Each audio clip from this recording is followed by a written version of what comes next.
Je suis le directeur des vins. Aujourd'hui, je suis le directeur des vins du groupe Lalique. Donc, je chapeaute les 3, bientôt 4 restaurants que nous avons. Donc, la Villa René Lalique, où j'ai constitué la cave de zéro, qui est un petit peu la maison mère.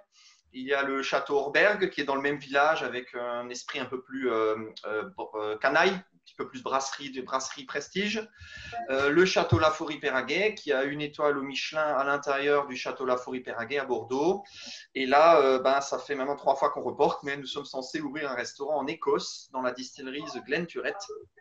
Ah, super. Une distillerie qui a été rachetée l'année dernière, donc qui appartenait au groupe Symington et qui aujourd'hui veut tracer sa voie. Et donc, on veut recréer un peu le concept avec un restaurant, une boutique, enfin voilà, Lalique, quoi. Tout simplement.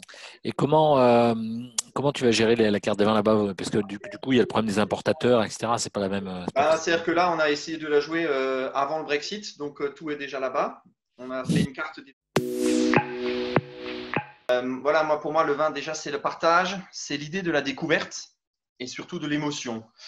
Et j'ai envie de dire que la chance d'avoir les titres que l'on peut avoir, c'est de pouvoir transmettre des messages. Cette phrase qu'on utilise souvent entre nous, mais qui est éminemment vraie, avant tu parles et maintenant on t'écoute. Je trouve que c'est extrêmement vrai. Et donc cette parole, il faut savoir l'utiliser pour donner une impulsion, pour aider entre guillemets la profession, le vin. Et ma petite spécialité, si j'ai envie de dire, par ce passé de cuisinier, c'est la Cormeille Vin, où j'ai vraiment toujours eu beaucoup de sensibilité à ça. Et aller sur des vins de terroir, des vins qui racontent une histoire. Je ne parle pas du vin parfait, je parle le vin qui fait frissonner. Un grand vin, c'est bon tout le temps. C'est-à-dire qu'un grand vin, c'est pas…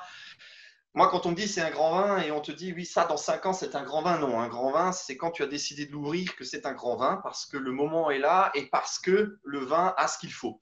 On peut toujours se dire il aurait pu être meilleur dans 3 ans. Mais puisque j'ai décidé de l'ouvrir aujourd'hui, c'est maintenant que ça doit être un grand vin.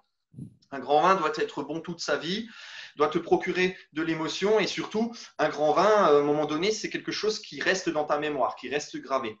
Et ce qui est très intéressant, c'est que quand un grand vin, qu'on soit connaisseur ou pas, qu'on soit amateur ou pas, parfois un grand vin, c'est juste lié à un moment qui fait que ce vin-là, on s'en souviendra toute sa vie. Et je prends l'exemple souvent du vin de notre mariage, on peut encore te dire ce qu'on a servi ce jour. Les cépages dits nobles. Donc, on a le Riesling, on a le Pinot Gris, le Gewürztraminer. Jusqu'ici, c'est facile. Après, on a le Pinot Noir. Après, on a 3 types de muscat. On a le muscat blanc, le muscat rose et le muscat othonnel.